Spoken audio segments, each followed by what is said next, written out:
Hello and welcome to the Rouse Cloud Podcast. I'm your host, Carl Rouse Sr. And this platform was created to motivate and to inspire in hopes that you will become a better you.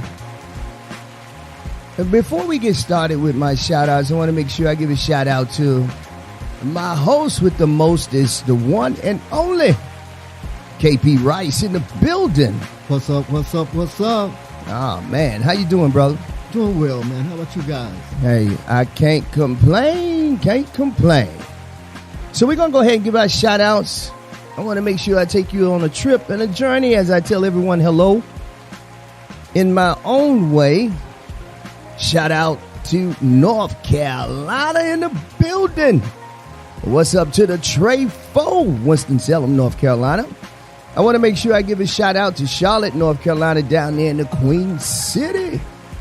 What's up to the folks over there in Raleigh, North Carolina, Durham, North Carolina, the Bull Town, over there in Knightdale. Thank you guys for listening. Show enough. I want to give a shout out to Chi-Town and Detroit. Like I told you last time, y'all got a jitting over here in North Carolina for real. What's up with it? Shout out to those down there in Texas that are listening, down there in San Antonio, to my peeps down there in Houston, Texas. I'm going to take you overseas, take you abroad over to Brussels, Belgium. Bonjour to the French-speaking folks over in Brussels, Belgium. And to those that speak Flemish, hello. I know y'all like that right there, right? Very it's not good, hello, it's hello, right? Very good. And da, right? Yes, to Brussels, Belgium. Shout out to those in Russia. And speaking of Russia, free Brittany Griner. I'm going to keep shouting it. Free Brittany Griner. Lord, we need you to come home, sister. Do what y'all need to do and bring her home. Brittany Griner. Listen, we want you to know that we love you and you are not forgotten here at the Rouse Cloud Podcast. Shout out to those that are listening in the Netherlands, over there in Senegal, Africa. Shout out to my Malaysian folks that are listening in India. Thank you guys for listening and tuning in. So I want to bring it on back over to the States over here in VA in Virginia. Thank you for listening. Listen, have I forgotten you? I can't get everybody, but just to show an act of kindness, I just wanted to take a little bit of time to say what's up and what's happening as you guys have taken the time to listen to us and hear what we have to say here on the Rouse Cloud Podcast. So I'm not going to hold you up any longer. We have the one and only our actor, Mr. Jon Blaq in the building. What's up, Black? What's going on? Man, glad to be in the building. Yes, man. Thank you so much for joining us on the Rouse Cloud Podcast. We really do appreciate you coming in and gracing us with your presence and some of the things you have to tell us as it pertains to acting and being an independent actor, an artist. Yeah. And, man, I'm telling you, this man's grind is serious. If you don't know, you're going to find out. That's what we do. Right on. And he from right here in North Click, baby. North Cackalack, stand up. Yeah, what'd you say, Trey Foe? That's Trey Foe, right. Yeah, that's what it is. Right. Yeah. So, listen, we're not going to hold you guys up. Jon, what's happening, my brother? Hey, man, I'm here. I'm blessed. You know what I'm saying? Even though the sky dropped out before I had to hit the highway, we all got here safe. So I'm happy to be here, man. Appreciate the invite and sitting here with my brother. Yeah. You know? Yeah. Man, listen, man. You know, this platform is created to inspire and motivate. And, you know, I want to kind of take the people on a journey. You know, we've talked before for sure on a different platform, but I wanted to bring you back again because you're doing some great things. You're always doing something new. And, you know, I was looking at some of your work, I was looking at your body of work, man. You got 38 films under your belt. Yeah. And it may be more than that because you're still grinding right. as an independent actor. But that's kind of talk about how'd you get into it, man?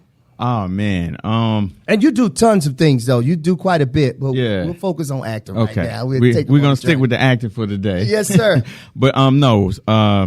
Make a long story short. I know we only got an hour, so long story short, just was doing music already. Right. Had a friend, you know what I'm saying, and he always commented on how animated I was and this, that, and the third. We, you know, how we are. Yes, sir. Big kids and stuff like sir. that. But he was just like, "Yo, man, you should be an actor." And for whatever reason, that time it was said, it was like a seed. I've heard it before, but that time it was like, and it was just something I couldn't let go of. I went, researched, found groups, and started doing plays. From plays, went to doing movies, and you know, it's just been a constant, steady grind since I started. You know, I got you. What type of plays have you done? Oh man, I did JoJo, Garner.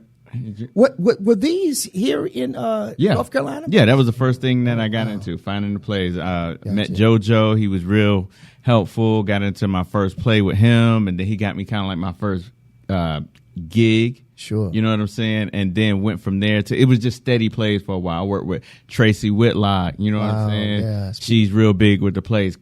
Big Lowe's, his play. Yes. You know what I'm saying? Yes. Nikisha Wright's, her play. I mean, I could kind of go on and on. Yeah, Correct. but the plays kind of were like my thing. Like I try to tell people, coming up, I didn't have a lot of money to do the acting classes when I got into this, because I looked to see what acting classes was, because I wanted to like build for real. Absolutely. And it wasn't in the budget. Wasn't in the budget. Yeah. You know what I'm saying? But when I started getting plays, I told myself, you know what? Acting is acting, and you can learn from any place. Man, come on. So just because it's not a classroom setting doesn't mean I can't use this as my class. Absolutely. So whether the actors and directors around me knew it at the time, I was really like putting myself in a class. So the stuff that they were saying, I was holding on to, and I go home and go over it and make notes and stuff like that until I did get into an acting class by the grace of God that was for free. Yeah. You know what I'm saying? Take advantage of those things. Yeah, so I was able to build on the stuff that I was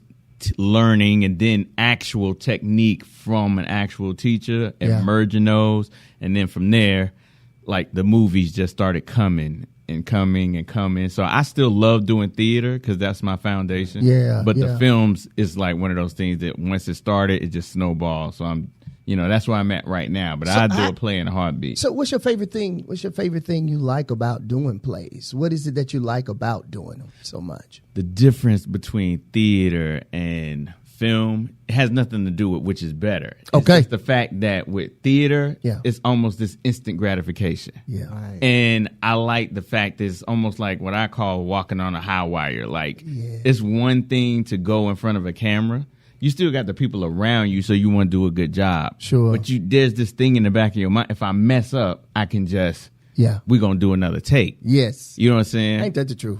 But on stage, you mess up, you better fix it. Yeah, right there. You Improv. You drop a line. Right. You know what I'm saying? So now your scene partner, your monologue, it's on you for real to be in that moment and make it happen. You know what I'm saying? Yeah, so no doubt. That's the difference. That's the difference. Not better. Really so much better, what you like better about it. I got you. Yeah, so I mean, because with film, there's a whole nother dynamic that's very gratifying. Sure. But it's more literally to your technique. Absolutely. You know what I'm saying? Because you're kind of your own worst critic.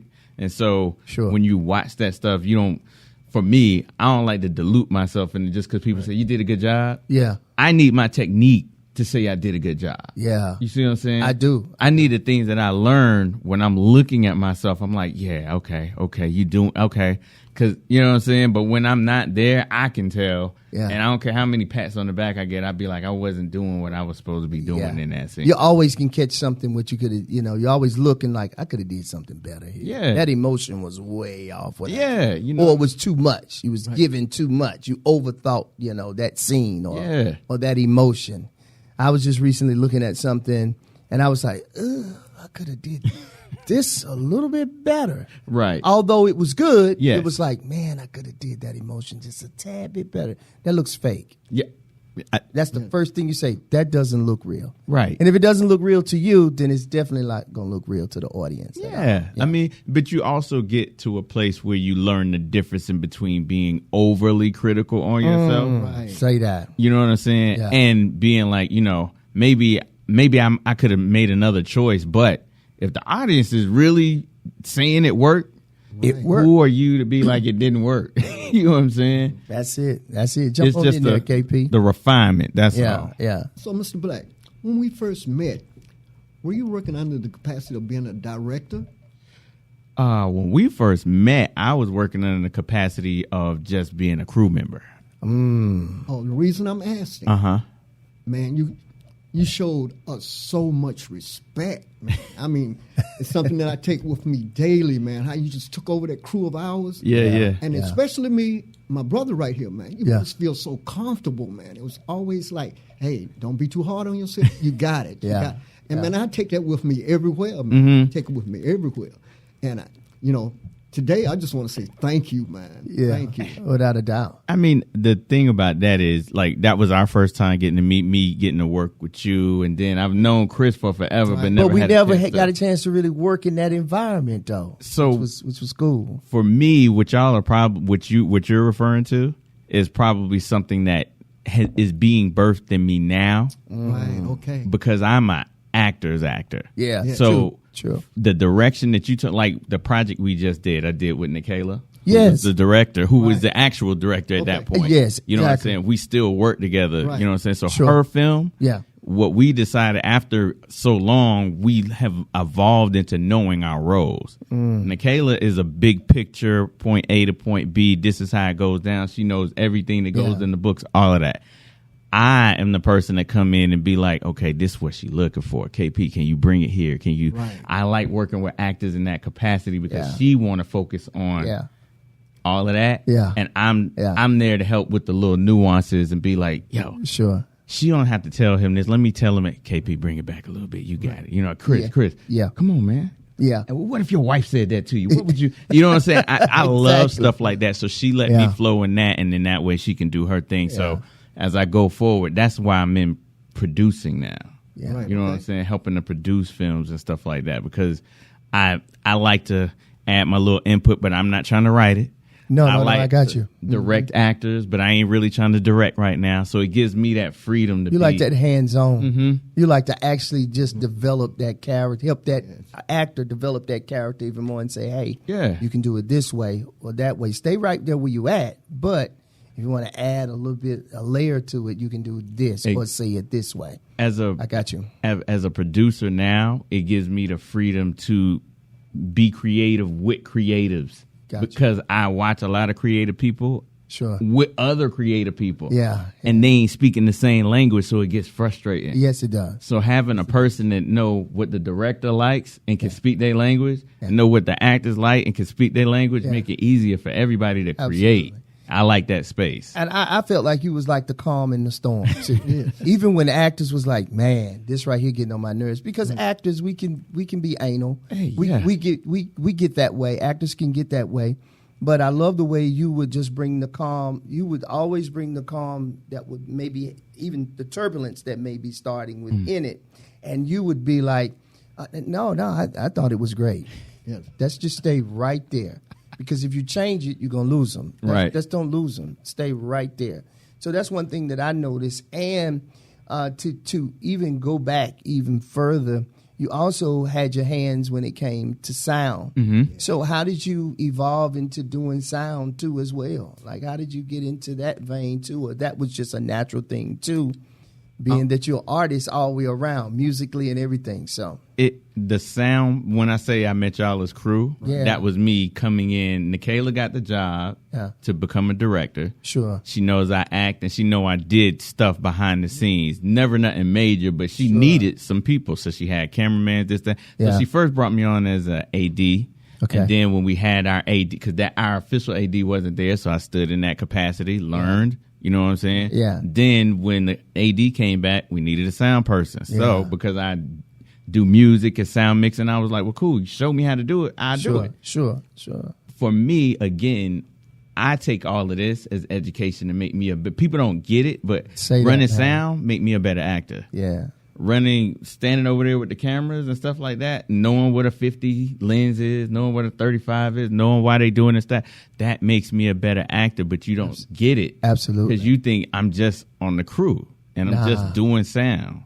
You know what I'm saying? I do. But when I got to stand in front of the camera as the actor, I was aware where my camera angles were. Yes, sir. I was aware where the boom mic was. So when I deliver my lines, I watch other actors. Yes, sir. And the boom man is standing there trying to get the best sound of you talking in a way that's taken away from your performance. Yeah, absolutely. You know what I'm saying? Absolutely. Because he got to struggle to get to you, whereas you could position yourself for the cameraman sometimes. You could position yourself so this boom guy can get your best sound, because all that plays into your performance and how good you go. All them people there to make you look good.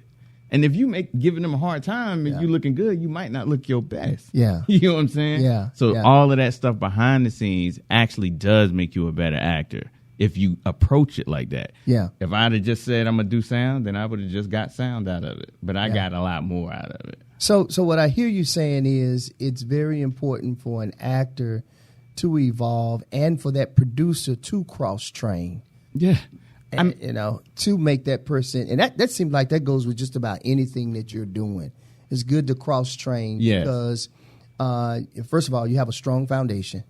So even if they have to pull you off of that microphone, they can say, listen, I need you to play this character for me. Yeah. And I'm noticing that most people go from being, who was that I was watching on television here recently? I don't remember, so I won't call their name, but they were talking about how they were on the set and they was just going to get the sandwiches. They was going to get this and they was going to get that for the crew. Yeah. For everybody on the crew. There was a runner, basically. Yes. Listen, I need you to go down there, get 10 sandwiches, get the drinks and do this and that. I've gotten sandwiches. Right. Right. Even though they had the ability to act. And then so one day they walking on set and they was like, hey, can you let him play? You think he can play this character? And boom, lights on, camera, action, and you produce. And before you know it, you in the next sitcom for NBC. Right. It's crazy how that works. It does, yes. Yeah, it literally happens like that. It has happened to people. So the importance of that hard work ethic and just being in place, being in position, can put you in the position. Yeah. And it's another thing, like I try to tell. Go ahead, brother. I'm sorry. My bad. I was like, hold up, let me. Nah, you good. But like I try to tell people, whatever it is, you can't say that you love something and not have a relationship with it. Ooh. Okay. And if you have a relationship with it, name me one time you were enamored. I ain't talking about she looked good, I'm gonna hit and move on. Yeah. I'm talking about like this chick caught you. Name one chick ever caught you like that you didn't try to learn everything about her. Yes. Good point. Man. You see what I'm saying? Good enough. And some of the most great small inane things you know about her, and that makes her happy. Yeah. That you know her favorite color. That you know, if y'all go to the Italian restaurant, she don't want this, she want that. Right. And my thing about that is that's how I approach acting. It's not just sound, it's a part of what we're doing. Yeah. You know what I'm saying? Yeah. Man, I love it. I love it. It's so baffling, man, because that was my very first time ever being on film. And of course, in my mind, you were the director. It did seem that way, though, didn't it? That was in my mind. Yeah. Right. Everything was left, right, up, down, but you had that calming spirit of the whole time. Yeah. Mm-hmm. And I said, oh, man, this is the way it's going to be for the rest of the time. Boy, was I wrong. But no, I appreciate that. I'm here now on this platform to let the world know, man. You meant the world to all of us, man. You meant the world to all of us.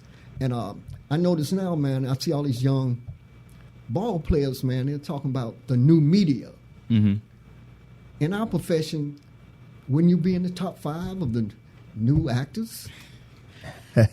Hey, man, I'm like this. I'd be honored to be, if for somebody to bring my name up in that sentence. Sure. Because art is so subjective. What you like about me, somebody else might hate, but to be brought in the conversation with somebody be like, I like so-and-so, I like so-and-so, I like Jon Blaq. You good with that? Guess what? Thank you. You in that conversation. Okay. Come on, let's give my hand clap for that with that. My guy. You in that conversation. Yes, sir. We're going to show you some love, man, on that. I think that's so true. The one thing that I can appreciate you, and then, I'll let you go ahead and do whatever you want to ask, man. You can ask a question or whatever. But the one thing that I have noticed about you, John, first of all, I've said this to you before, though. I didn't even know that you were doing this. You know, we would always cross paths. Yeah, for sure. I remember when my son was playing baseball down there. I lived on, I think that's Clemensville Road right there. Yes. So you remember my son? Yeah. My son was playing. Nico was playing baseball at the time, and we crossed paths there. Sure did. And you was with your son. Matter of fact, I think I was walking. I'm probably just going to the store or whatever. Yeah. Just the things you do with your son. You know. Yes. Come on, boy. We Let's just walk out to and the store, about. boy. Let's go get some candy, boy. Come on. Stretch your legs. Yeah, stretch your legs. Well, I'm show you what we used to do. We was kids. Come on, go for a walk. Right. Daddy, I'm making tired. I was going to say making him mad. Yeah. Right, he cussing me out. Yes, but at any rate, I didn't even know you were doing all that you were doing, brother. So I'm gonna tell you right now. I'm gonna just continue. I take my hats off to you and I salute you because it's really a thing about passion for you. You live for this. Yeah. It's not one of those things where you're like, nah, I got to go get that next bag. I mean, of course, that's coming. Don't get me wrong. Yeah. It's coming. Yeah, for sure. But to see the level of dedication and passion that you have for me, that's like through the roof. I'm like, man, this cat is like, he in New Jersey today, he in New York tomorrow, he back home in North Carolina on somebody's set. Right. You know what I'm saying? And they just out there getting it. And it just in the real thick of being an artist. Like you with that life. You about that life, really. Right. And so I want to ask you, man, where did you get that drive from? Where did you get that hunger? Even though you may not always see a big return. Right. What is the most gratification thing for you? What's the most gratifying thing for you when it comes to acting? I know it was a lot, bro.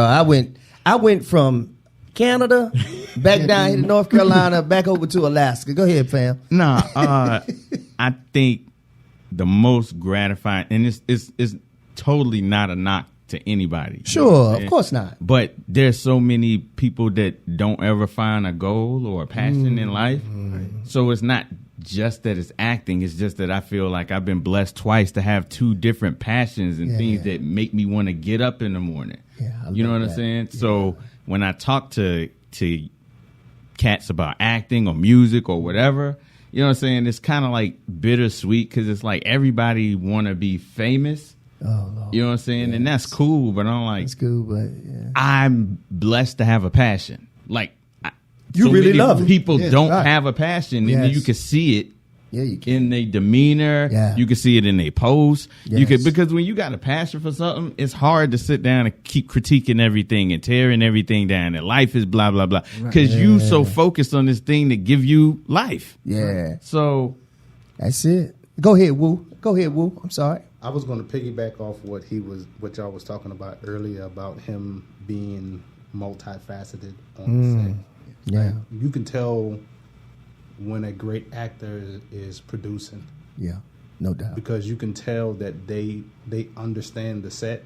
They understand their tone of their voice when they're out there acting. So they understand when they're behind the camera, I need you to sound like this. I need you to give this type of emotion. Yeah.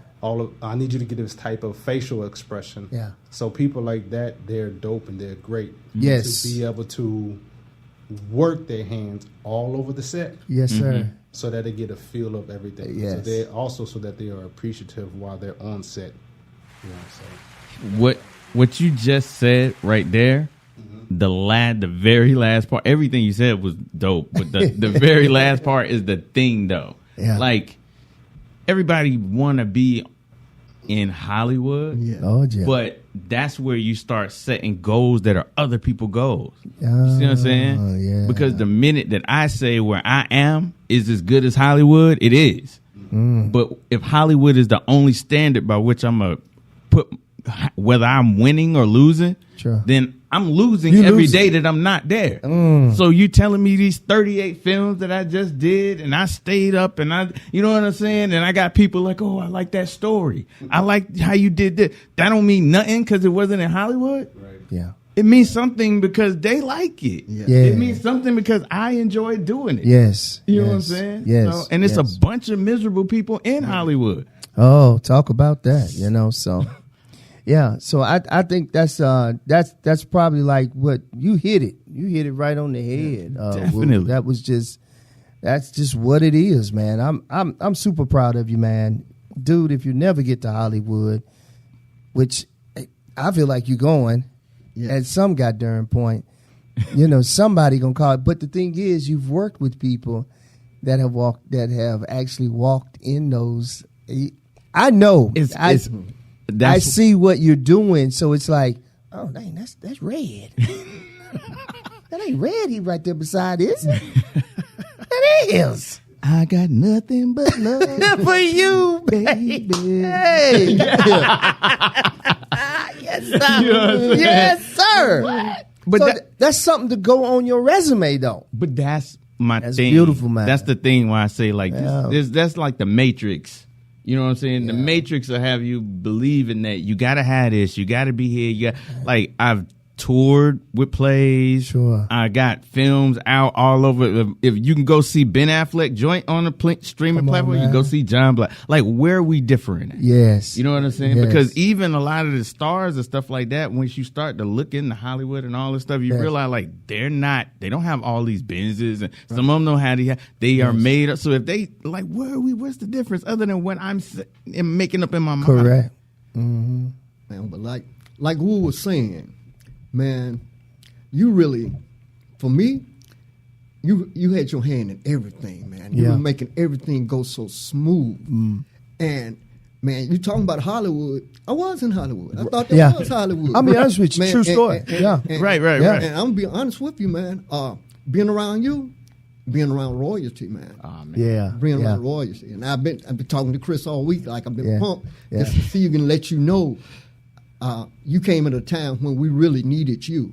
Yeah, it was pretty dope. Oh man, I was glad because I agree with KP. Like when we was on set and we got ready to do our part, when you're with people that are in this business and you still kind of green, even though you have the ability to do the work and you have the skill, you have the skill set. It might need some fine tuning here and there, but when you get that affirmation from your peers, that is like the most rewarding thing. And when you hear, when you can leave and John say, "Hey man, you killed that." You killed that, Ross. You killed that, KP. Right. Yo, yeah, this was dope. Y'all did a great job. Then it's kind of like, okay, cool. I know I did good because you're hearing it from somebody who's 38 movies. Plus, being, touring with theater companies and, it's just great to get that validation, even though you probably don't search for it. No. But to hear it, though, still for somebody to say, yo, that was dope. Yeah. Yes. Killed that old man part. Yeah. Yo, stay in that vein. Go ahead, Will. I'm sorry. Yeah. Question. So, because a lot of people know how to act. So I want to hear your perspective on acting and being the role. Because, again, I people come out and act all day. Yes, sir. Yeah. You can tell they're acting. Yes. But when you watch people who are gifted and talented in this film industry, they are really being the role that they are portraying. And I think sometimes that's what makes great actors great, because they know how to be, they know how to transform into the role. Again, I can act. I can act like I'm sick. Right. But it looks fake. You know what I'm saying? But there's actors who know how to be sick and look the part. Yes, sir. So give us your... I know where you're going. I feel you. I don't want you to struggle no more, my brother. I feel you. Great question. Yes. Okay. Okay. The long and short of that is there are people who you can be taught something, or you can have a natural inclination for something.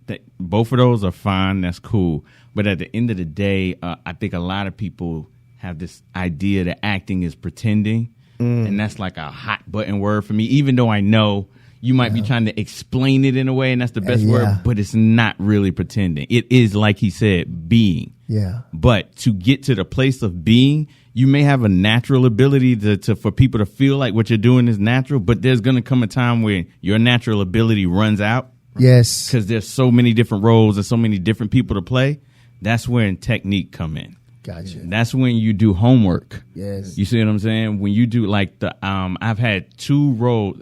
People tend to think that I play a certain kind of role. Mm-hmm. They don't understand that I'm still actually considered a young actor. So all the films that I do are still in development. So you're only seeing like what I might have done in a certain time.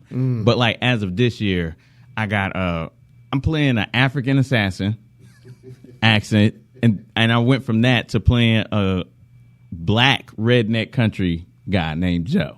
Wow. In a comedy. You know what I'm saying? Gotcha. So the thing about it is when you start getting to, I have a natural ability. I know that, but what I was doing with my natural ability won't allow me to be an African assassin and a country boy. Yeah. That requires me to study and build on what I'm studying to create the character. You can only do that when you have the tools and you start learning. Now, you can go to class, or if you don't, that means we got YouTube. You got other actors to talk to and stuff like that. You know what I'm saying? So you got to get those tools to be able to do that, because once you start getting in that kind of waters, they're going to be like the story arcs and the way your character is and stuff like that that comes into play as into how you're going to move. When I was doing Joe, the country white boy, I mean black boy, he sounds white. Yeah. But when I was doing him, it's a comedy, so you think, oh, it's a comedy, you have fun with that, be goofy. He is very silly. Yeah. But comedy is actually harder because everybody don't laugh at the same things. Yeah.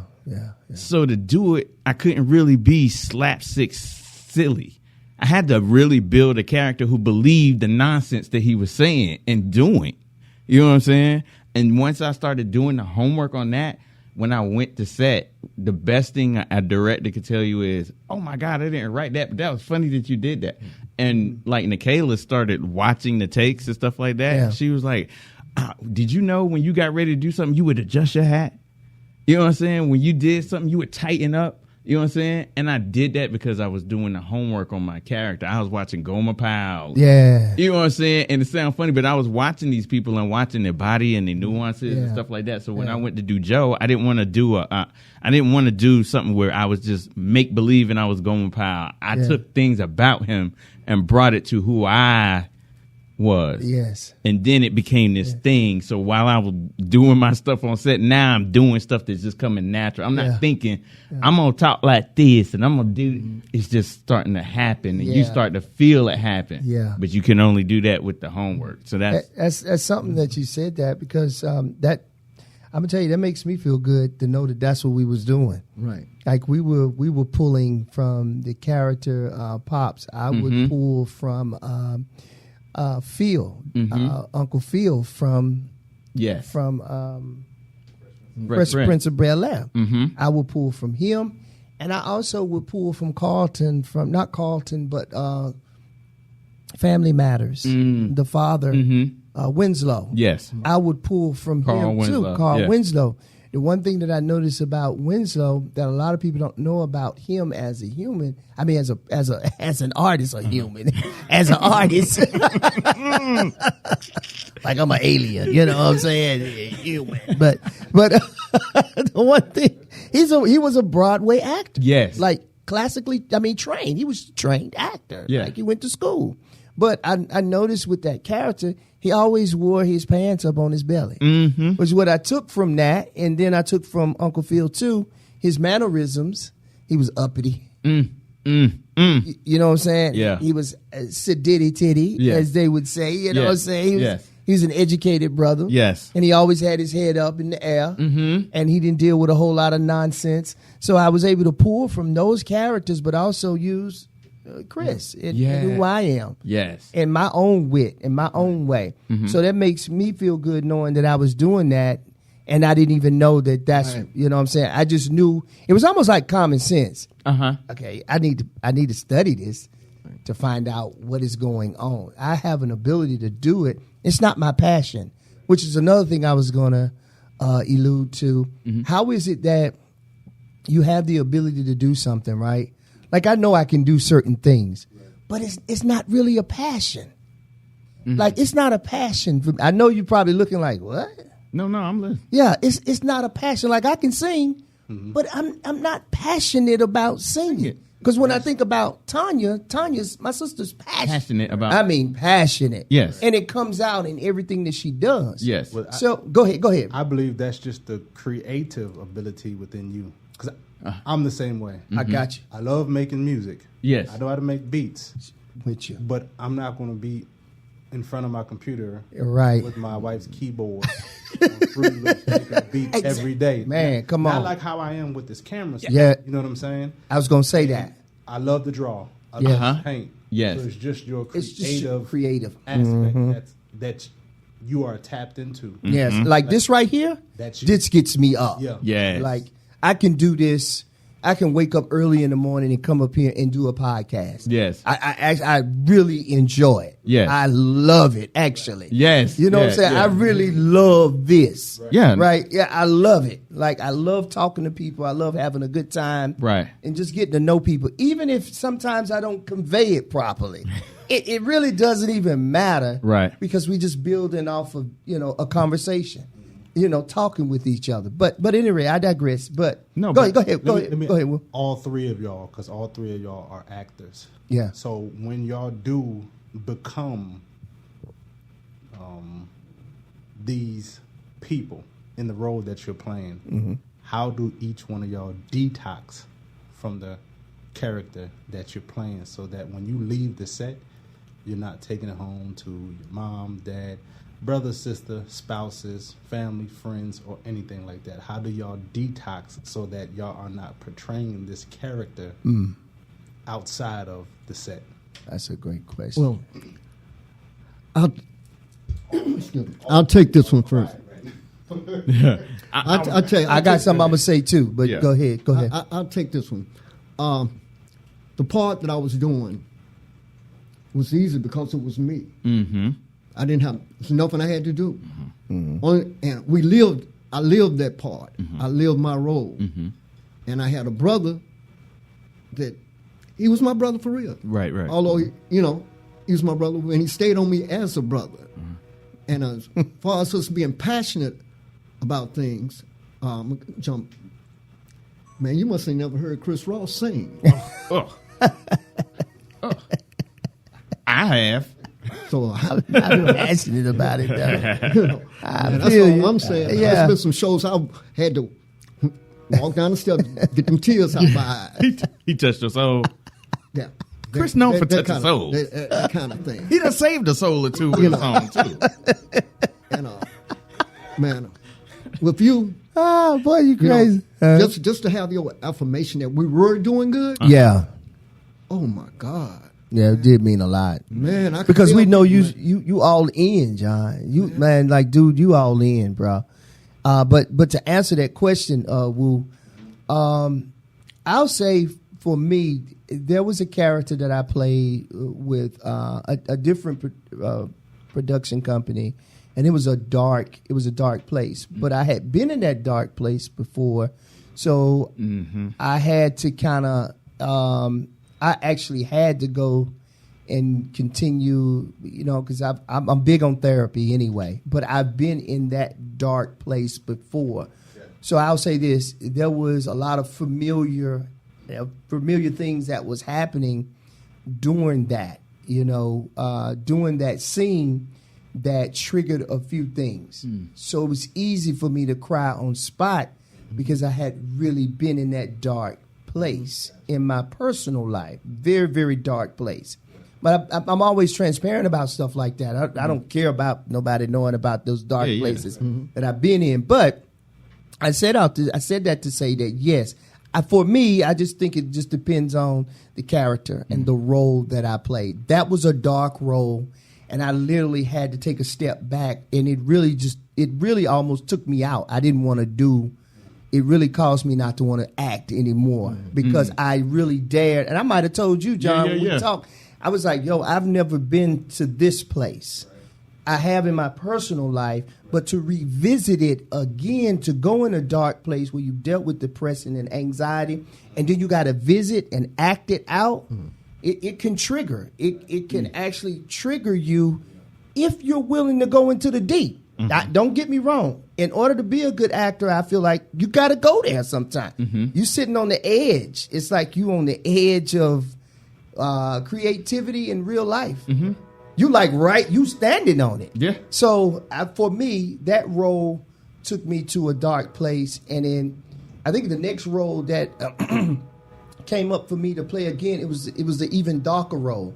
And I think it kind of just took the wind out of me. And I was like, I don't want to act no more. I'm good. I tap out, baby. But the role that I played so far in Daddy's Boys, no, I actually enjoyed playing that role because it was witty, it was smart.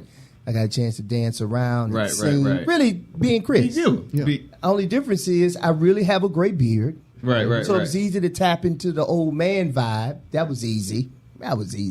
You know, and then just have fun with that character. Right. But the dark roles, I had a hard time with those. Okay, go ahead. I'm sorry. No, you're good. I'm taking it all in. To me, I think it's kind of both of what they said, but for me, it's going to be different slightly for everybody. Sure. But for me, what it really hinges on is the duration of time. If I have to, if it's a difference. If I have to play this role for a week and I'm done, I'm going to feel it. Yeah. But a week, I'm good. Okay. It's when you start playing a role like this very dark for me over a duration. Like if it take us a month or 3 weeks to shoot this film and I got to be this person that long, now to portray the character, I have to stay in it. You know what I'm saying? Yeah, and I'm doing it for a longer time, so I'm staying in this light because it's hard to turn it off and on and stay on point. Yes. So when you go home, if your character got a New York accent, you're going, yo, man, yo. You know what I'm saying? You might find yourself doing that from time to time. And that's funny, but when you're this dark person that's disturbed and you're doing that all the time, you come home and you may have things in your head that you know what I'm saying? So for me, it's the less time I have to do something dark. Okay. The easier it is for me to get it off me. Okay. So I think that's probably why you see like more Hollywood actors have a lot to say about certain roles because they literally shoot for months. Yes. And they have to be these characters for months. Like when LL played God. Yes. You know what I'm saying? And like he said he really had to go home and apologize to his wife midway through because he was like his attitude and everything just got so dark. But I understand you gotta bring that energy to this character for it to be like very menacing to the story. Absolutely. How you gonna turn that off when you doing that every single day for 5 days? Yeah. Your kid, when they doing the stuff that just get on your nerves at home and you in parent mode, like now you done played a dude who took a pool cue and rammed it up a dude's tail and told him to love it. Now you go home and your kid doing the same normal thing and you like, yo, son, I'm about, you know what I'm saying? I got you. But thank you for putting perspective on that, too. Yeah. Thank you for putting some perspective on that because that question, that was kind of a loaded question for amateurs. I like, no, seriously, it was. But I'm glad you asked it, though, because John was able to put some real perspective on it to say, you know, you talking to me and KP, who you know considered to be amateur actors, and then you got John, who's on the professional level, and then you got Hollywood, who shoots even longer. Yeah. So coming out of that character, there's a great deal of therapy that they probably do have to go through. Yeah, we on the low end of it. I'm not taking light of us feeling the funk of it. Don't get me wrong, because you can feel it. Yeah. But I like the perspective that you put on that, though, brother. That was, you know, I love that. But to speak to your point, like I said, that's why I started off by saying, but everybody different, because I ain't lived your life, and I didn't play that character, so I can't tell you that playing that character for 30 minutes don't trigger something that you take a little while to get out of. Let me tell you something, John. They wanted me to smoke a real cigarette. I used to smoke cigarettes. When I started smoking cigarettes when I went to the military. That's when I started smoking cigarettes then. So you're talking about somebody who quit smoking cigarettes, and then you want me to actually take a drag on a real Newport. that probably would have took me on another level. So I took a fake cigarette. Right. I bought some fake cigarettes to say I'll puff on this. Right. You know, I took a drink of some cognac. That was easy. Right. I like a good sip of cognac every now and again. So right. that was easy, but not to indulge and go too far with it. Yeah. That character, he was a little... You got to know you still got to know your yourself, limits, like, and you got to know yourself. Right. I mean, but just for example, Facts. a lot of people will say, I had a guy in an interview talk about Tupac, and he was saying he sat in the theater and he felt like he literally watched him change in the theater, watching himself play Bishop. Wow. He said because the person that went in that theater and watched that movie ain't the same person that came out ever. Man. I heard that. Ever. You know what I'm saying? I heard them say that about him. He stayed that way. He stayed in character. Yeah. I mean, still the consummate artist and stuff like that, but it triggered something. It did. Some people say it triggered something in him for him to go to the level that he went to. You know what I'm saying? He literally stayed there after Juice. You're right. Yeah. He stayed right in pocket with that. Another question. What is off limits? 2 questions. What's your dream goal and what you won't do as an actor? Ooh, great question. That's a great question, Will. Okay, what I won't do as an actor at this point, I'm not above like love scenes and things of that nature. Okay. You know what I'm saying? But for me, and it has nothing to do with anything other than the fact that you have to be your authentic self. So true story. There's even certain, like, because of my faith, I'm not saying that it's wrong, but there may be certain roles in certain films that just won't sit right on me. You know what I'm saying? Sure. Now, it could be the same role. Me and Chris could believe the same, and he said, "I'm gonna take the role." I have no problem because it's just like the Bible says. You know what I'm saying? The same thing that make me sin is how I feel about it, not necessarily always the action. John. Yeah, you see what I'm saying? Yeah, John. So he could do the role because we had the same faith and be fine. Yeah. But for me, if I feel some kind of way about it, it's no point in me taking it because that's not me. And for people to say, well, you're an actor, you should be able to do, then you know what? Every actor should be able to take every role. Right. That's not the case. Yeah. So if somebody say, you know what? That's not me. It shouldn't be he's scared of this or he's scared. That ain't that person. And why would you want to see somebody who ain't into it do it? So for me, I'm not, you won't see me doing any same sex roles. Okay. You know what I'm saying? Yeah, I get it. You know what I'm saying? I get it, yeah. It's all good, but you know, there's something that you said there because there are a lot of actors that feel like, you know, this is just, I'm a thespian. Yeah. I'm going to take the role because this is what a thespian does. They go, we break barriers and we break the rules. You know, this is what art is. We go out there and we jump out into the deep. But again, I like that statement that you said. That's a role I'm not going to take. It's nothing at all against anybody. It's just saying I have my limits. This is what I will do, and this is what I won't do. This is what I would say because I know it's like a hot button thing. But this is my thing. Mm-hmm. If your favorite actor could look at a script and say, I don't want to do this because I think the character is not believable.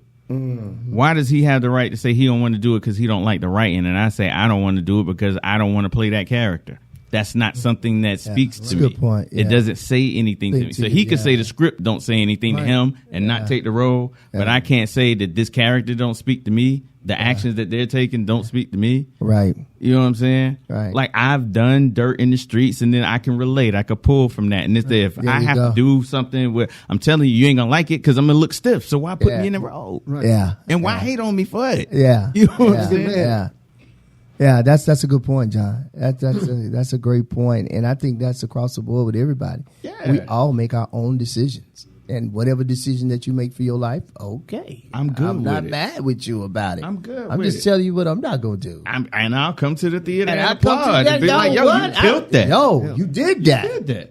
Yeah, yo, you did that. Yeah, I'm not mad. I'm not mad. But to say that you know, that's just what's right or wrong. It's ludicrous to think I that agree. every actor, like you ain't seen Denzel trying to play like a white Nazi. I haven't seen him do that. Like, present Denzel with a script and say, "Hey, this is the greatest script ever. You'll be a black man that want to be a Nazi." I don't see him playing. He's not. Oh, okay. But that's okay. You already know that too. That's okay for him to say no. Yeah, you kind of know the actors, those actors that are going to play those roles. You kind of just know them. Like in our, the younger generation, boy, they push the limits, baby. And hey, they push the limit, boy. They push, and I must say, some of the work that they're doing is freaking amazing. And after they do it, I'm like, wow, okay, buddy. I think that with that, there has to be a level of respect for people's choices. Yes. Like each one of y'all just said, you're not knocking people. But I have a choice too. Yeah, that's right. Just like you have a choice. Yeah. And it's not homophobic. No, not at all. It's just saying that, hey, man, do your thing. Yeah. No. And it's not do your thing. People have choices. Allow people to make their choices and everything. Because guess what? I'm not going to date a white woman. Well, I'm married now. Right. But you're going to knock me because I'm choosing not to date a white woman? I get that. So it's the same exact thing. Right. Because I choose not to date a white woman, I'm not choosing to date a man because why? I'm not attracted to that. Right. That's just what you're not attracted to. It ain't got nothing to do with nothing else. Right. But does that mean you walk by white women and be like, I hate you? I hate you. No. You don't. No. You sure? No. You sure you don't hate white women? No. But that's my point. But that's your point. Yeah, that is. That's it's insane. Just my choice. It's just my preference. That's just what right. It is. I know I love women, so I would not put myself into that situation. Or correct. I know I love black women, so I'm not going to put myself in that situation. Right. It's just, again, I like that. It's just about choice. It's about choice. Allow people to make their choice. Allow male actors as well as female actors to make their choice, whether or not. And if they do make that choice, they're not homophobic. No, not at all. And see, it's up to me to accept whatever decision you make. Absolutely. Yeah. Out of respect. Out of respect. Out of respect. Absolutely. That's right. Dream role. Dream role. That's even harder. And I'm gonna tell you why. I'm gonna tell you why that's hard. Yeah. That's hard because I consider myself, just like when I was doing music, I'm the type of person that didn't consider myself a rapper. I consider myself a songwriter. Okay. I started off rapping and then evolved and said, no, don't call me no rapper. I'm a songwriter. Yeah. You know what I'm saying? Mm-hmm. Acting is kind of the same thing for me. I got into it, and of course, when you know a little bit, you like, I want to be a lead. Yeah. You know what I'm saying? I want to be like Denzel. Yeah. You know what I'm saying? And Denzel is wonderful. But as I got into it and I learned about it, and I learned like what really drove me, I'm like, I like characters. Yeah. I like playing different characters. You know what I'm saying? Yeah. So I like being this nerd one day and then being an assassin the next day and then being like, I like that switch up. You know what's so crazy? When you ask that, there's a role that I always wanted to play, a gangster role. Because when I was coming up, I always wanted to be a gangster, but I knew good and darn well I wasn't built for that life. You know what I'm saying? I knew I wasn't, and I tried firsthand to do that, and boy, got beat up. You hear me? I'm talking about got drug in them streets.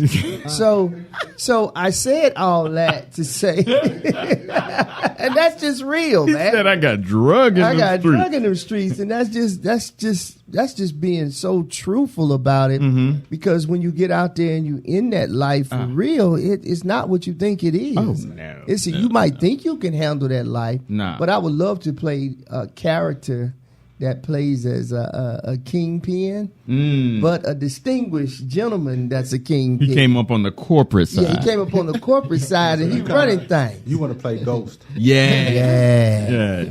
See, I want to play that character. You know what I'm saying? That's the character I want to play. Yeah. That's one I really, really want to play, and I feel like I can play it. And if they say, hey, you got to say mother, I'm going to say it. Because I want to play the character. I feel that. You know what I'm saying? I want to say every F-bomb, every MF and B-bomb there is to say. I feel that, bro. I feel the passion. I feel the passion. I'll be honest, that's you. one character that I want to play because it goes against everything that I'm not as a man now. That's the part about playing characters. Yeah. You get to, like, you know what? I'm gonna get joked for this because I watch Masterclass, so I always quote Dustin Hoffman in the Masterclass. Yeah, talk about it. But he made a statement. He was like, "I hate when people say not towards you, but no, I got but you. it was he made a statement. He was like, I hate when people say I couldn't play that role. That's not me. Yeah. You know what I'm saying? Now, of course, we have the level of what we will and won't play, but in general, what he was saying was everything. We're a part of everything. Yeah, and people like the front, like I'm good, so I can't ever play that bad role because he's doing so much bad. Right. Everybody got dark thoughts. Yeah. Sure. Everybody has things that other people don't know about. So when people do that, I can't do. Yeah. You know what I'm saying? It's like you can, you just don't. Just say you don't just want say you to. don't want to. Right. Go ahead. Do you think that's why a lot of actors struggle with jumping from role to role? Let's take Kevin Hart, for example. Mm-hmm. It's hard. A lot of people say it's hard to take him serious in serious roles. He did a great job on the Netflix with Wesley Snipes. Yeah. He did good with that. He did good with the one with the little girl. Yeah. Right. Yeah. Excellent with that. Yes. And he played a nurse assistant too. Oh yeah. I forgot the name of that the movie. Upside. Upside. I think the Upside. Yeah. Uh-huh. Man, he did a great job. job. You think that's why a lot of people struggle with? Well, or is it just Hollywood typecasting and keeping them in that role? I was getting ready to say, or number 3, is it us? No. Do we put people in a box even when they do a good job? Yeah. Right. Kevin Hart, I want you to always do comedy. It's pretty much what the so you can't do nothing else other than comedy. Yeah, and if you step outside that role, nah, we ain't gonna support it. We ain't gonna allow it because we just want you to be funny. Even when you do, even when you kill it. Yeah. Even when you kill it. You know what I'm saying? That's the thing. So you can't go into.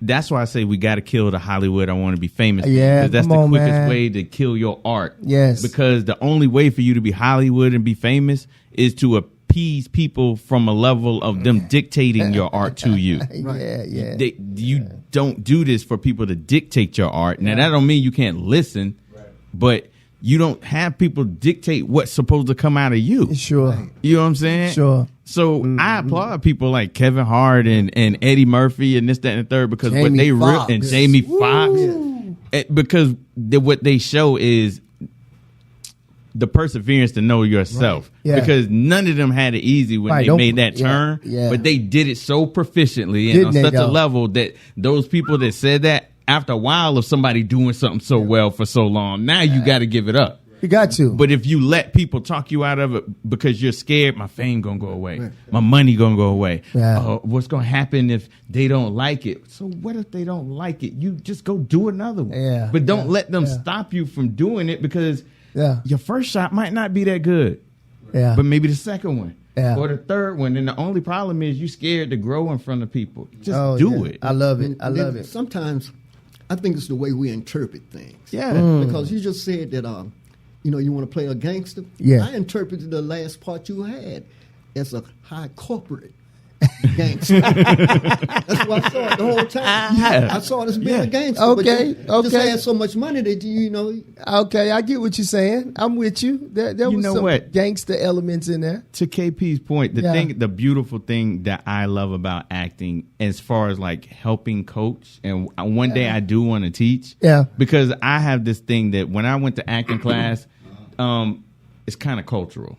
And I'm not, it's no knock, it's just how things are. Right. Sure. We grew up in high school, we get to do plays. Yeah. Right. Like other cultures and some of the private schools do have acting classes. Sure. As curriculums and it's a high level. Yeah. You know what I'm saying? So a lot of the things that I had to learn now, it's kids that's 15 that I've been on set with notebooks and they know, you know what I'm saying, Stanislavski and you know what I'm saying? They know Sandy Meisner. They know all of these people. Sure. And then people like me that have a knack for it don't know that. And then that's the foundation I be talking about why they'll go on and be working and we'll get a good role here, a good role there, and then it'll stop because it's like, well, this is all they could do.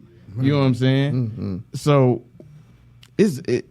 acting in and of itself it does take that raw thing, but that foundation is pivotal as far as to how far you can take it. Okay. Right. Okay. To sum it all up. Yeah. Yeah. I love that. So I got a question for you, Jon, and you know, I want to know from you if you had the choice to be in a role with any actor, to play in a role, right? In any movie on theater, what actor would that be and why?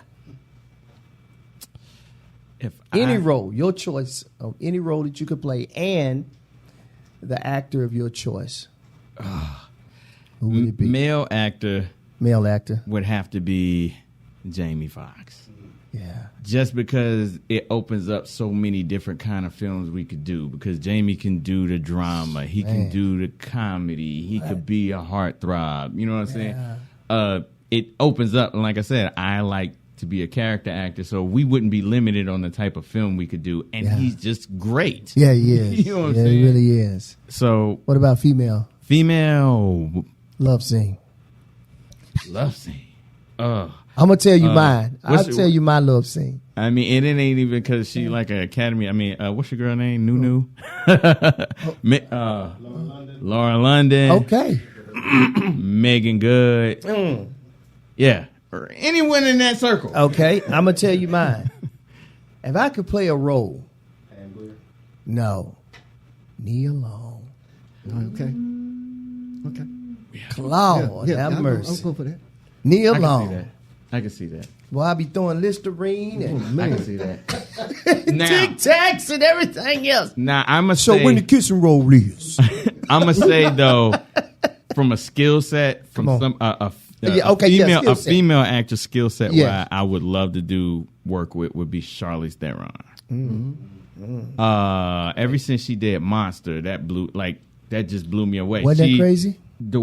She's stunning as a female, but the process to go to who she is, to Charlotte, what's her name, Verhall, the first female serial killer. Yeah, this lady was like frumpy, overweight. Like when you see them put the two pictures together, literally looks like a whole different person. Glenn Close is another.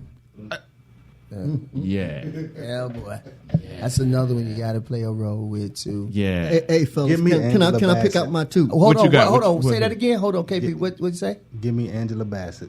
Okay. Oh, okay. I got something new for y'all. I got something for you. Come on. Give it to us, KP. Yeah. And you're gonna ask me 2 weeks from now. It's gonna be the same. Okay. Okay. I've been blessed, and I've already got my bucket list. Okay, my brother. Okay, but for male.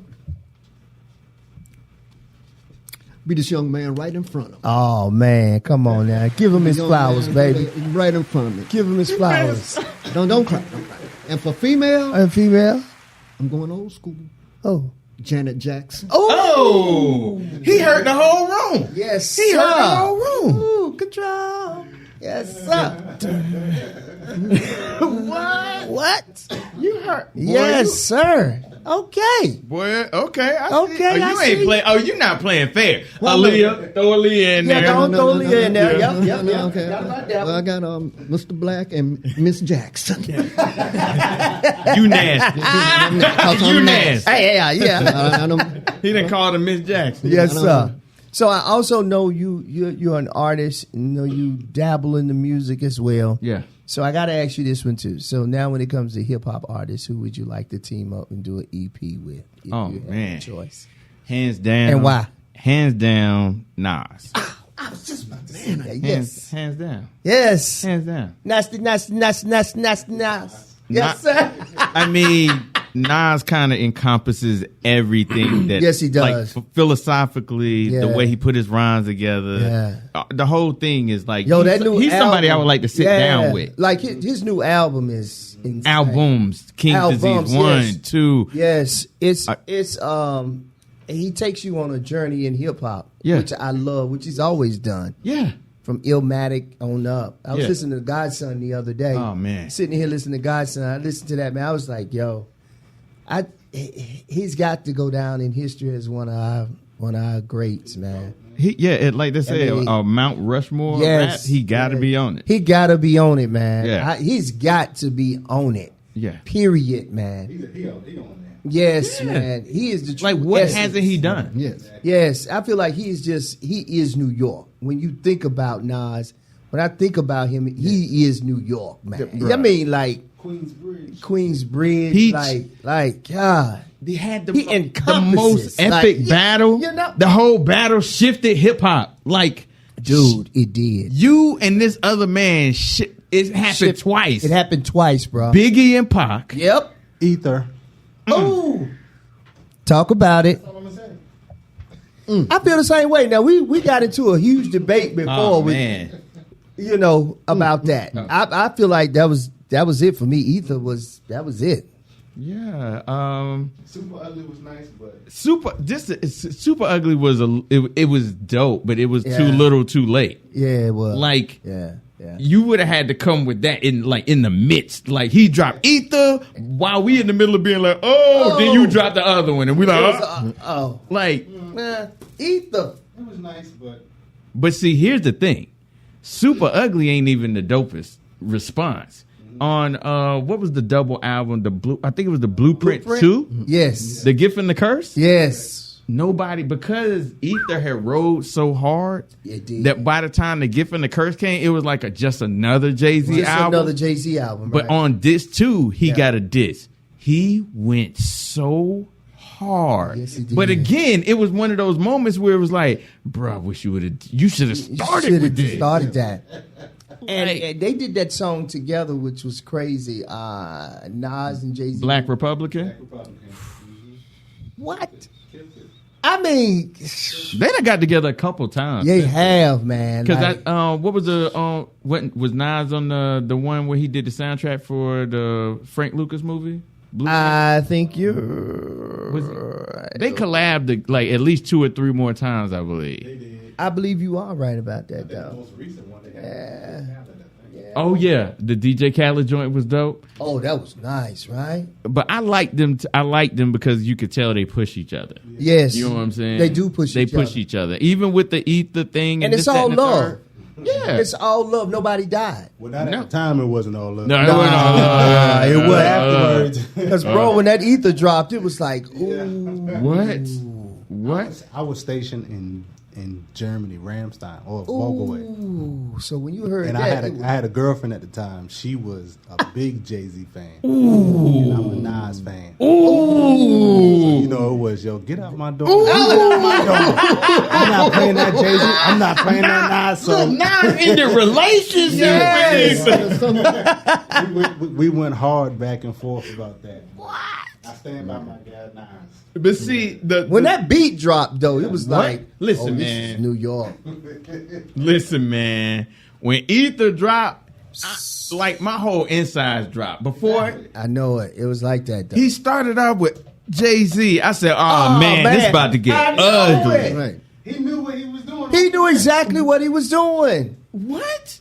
Listen, He bro. went in to attack, to annihilate him, is what he went to do. I like it. That was his whole purpose. I like it because he did it strategically. Though. It was- he yes, it baited was. him. He Because baited the him. first response wasn't Jay-Z. Ether.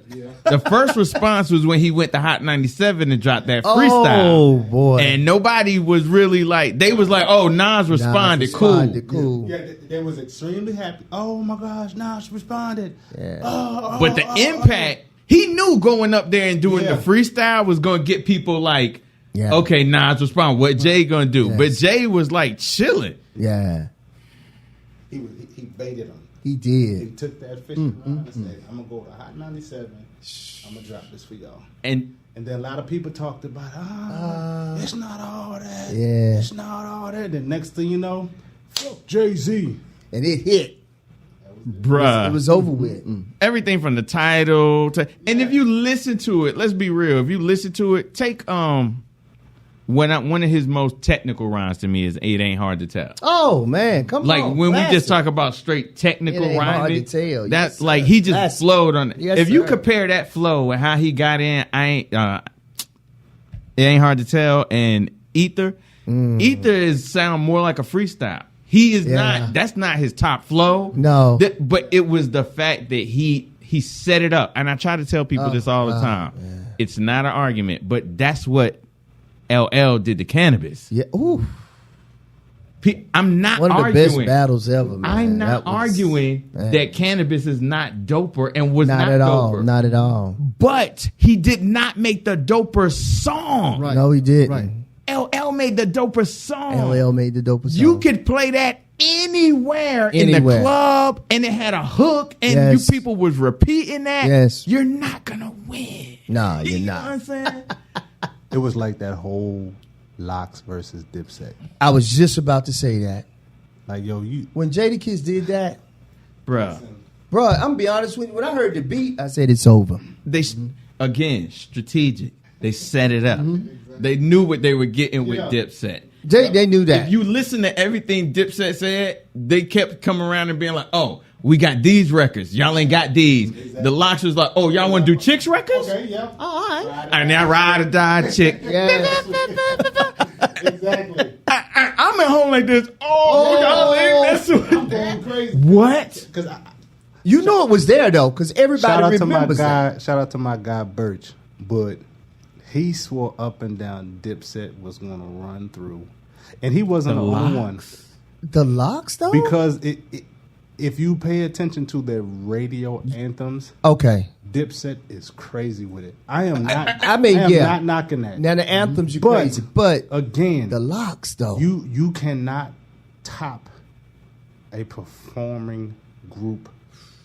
The Lox is the performing group with records. People with keep records. It's not like they were just playing their freestyle. Sir. Exactly. They every time they tried to play, the Dipset they probably have outsold the Lox. Oh yeah. But here's the thing.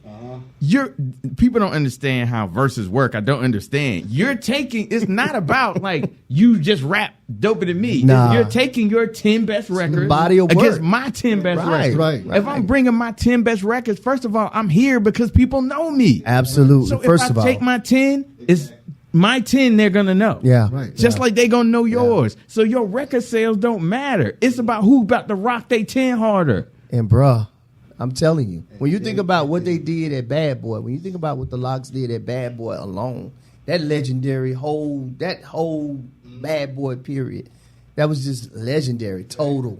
You do realize, Craig Mack. Do you realize during the versus battle, I don't even think they played more than 2 of their Bad Boy records. I was gonna say that. Yeah, they did. They ain't even, and that's they commercial stuff. Right. Commercial stuff. Yep. And then the freestyle, I'm gonna be honest with you, it was over. I really didn't want to hear nothing else after that. It was done. The freestyle, Jadakiss did the freestyle so slick and so fresh. He did. It had people thinking it was a new This is a he did it on Hot 97. 20-year-old freestyle. Yes. Was it Hot 97 is where he did it? Mm-hmm. Come on, man. It's almost a 20-year-old freestyle. Yes. And he was so in the moment. He was. People thought it was a brand new freestyle, like off the dome freestyle, off the dome, bro. When he did it, first of all, they're in New York, so you could feel the energy. Yeah. Just watching it, even if you wasn't there. As soon as they dropped the beat, and they ran it back. When you heard the turntables run it back, he said, "This New York." Exactly. I said, "Oh, I got goosebumps now thinking about it." So my kids thought I was going crazy. Yes, my wife thought I was losing it, even though she's a hip hop head like me too. Bruh, I went crazy. Bruh. You know what I'm saying? I had my phone in my hand, walking around the house like this. Oh no, he doing them. My son like, Daddy, I can't see the game. I'm like, Jadakiss is killing them, and he did, man. What? He straight went through them, and they knew it was over with. You could see him standing back, like, oh man. Bruh, it was over. Him by himself. So him having the Lox was almost too much. Yep. It was like overkill with the Lox. And you know what? I'm with you though. The Lox, in my opinion, Jadakiss and Styles P, man. Like, bro, if you listen to his work that he did without the Lox, bruh, it's all New York, man. And I don't think we give homage enough to New York. But I'm gonna tell you, when I first heard Reasonable Doubt, When I got to give credit where credit due. He touching all. But bro, listen, when Reasonable Doubt hit, first of all, I saw it at because back in the day, Peaches. Yeah. I saw Winnie Peaches. I saw it was in black and white. I was like, oh man, it looked like gangsters. Dun, dun, can I live? Yep. Dun. I was like, oh my God, this has got to be the best thing I ever heard in my life. Dog. And the skits. My joint was as soon as I heard Dead Presidents and Can't Knock the Hustle, what? It was a rap. But Man. Do y'all see what we just did? We just went from shitting on Jay-Z to praising this man. That's great hip hop. That's great hip hop, man. So we can't do that to the generation nowadays. Nah, they be ready to fight. I take it back. We do have the Kendricks, we have the J. Cole's, the Drakes and stuff like that. We have a lot of other good artists out here. Yeah. But we went from shitting Jay-Z, from being shitted on by Nas, to praising this dude for having one of the most classic, prolific albums ever. And he did, man. Because when I first heard Reasonable Doubt, I was like, oh, man. Is this what this is? Because he told a story. He was giving you the story of the streets, but he really was living it. But see, the thing about it is, great body of work. The bad thing about great body of work. We only went that hard at Jay-Z about the Nas thing because if people were honest, nobody thought Nas was going to beat this man. I'm gonna be honest because with you. That's how dope he was at this time. Exactly. And he's my favorite. You talking about Blueprint? You talking about the Blueprint? Man, when he came out with Hard Knock Life, man, I was like, Annie. Listen, we got like 10 minutes, man. We done shifted all the way. I'm ready to talk for like I'm another gonna be honest hour. with you. That's why got me in my bag. I know, because when we started talking about hip hop, I said, man, John, we gonna be here for a minute. So, listen, we really gonna have to wrap this up. Yeah. And we're gonna have to have you back again. Because I definitely want to have you back again so we can touch on this Mount Rushmore of hip hop, because Jadakiss should be on there. Because see what Chris gonna do? Chris gonna invite me back to talk about hip hop, and we gonna start talking about acting. Yes, we are. So if y'all want to see the acting episode, right? You got wait till they invite me back for the hip hop episode. Yes, because we gotta have this conversation. Because there's so many layers to this gentleman, and first of all, I want to say to you, thank you so much for coming on in us closing, man. If you could say anything positive to anybody today to continue to chase their dreams and not give up, if you would, in closing, could you say something to our listeners out there and somebody maybe be an inspiring actor, maybe older, and won't get into this game. Can you say something to inspire them to press forward and become who they're supposed to be or who they want to be? I would say one of my favorite sayings is anything the human mind can believe it can achieve. Yes. You know what I'm saying? So age is relative to what your passion is. I love it. I love it. At 90, you can make it happen at 90. I love it. Great, great, great. And in closing, listen, I hope that we've said something on today that can help you become a better you as we continue to press forward to become better. This is what this platform was built on, to motivate and to inspire. So I hope you guys have learned something today. And my name is Carl Sr. KP Rice. Ross Cloud. Make it a great day and keep being great. Peace.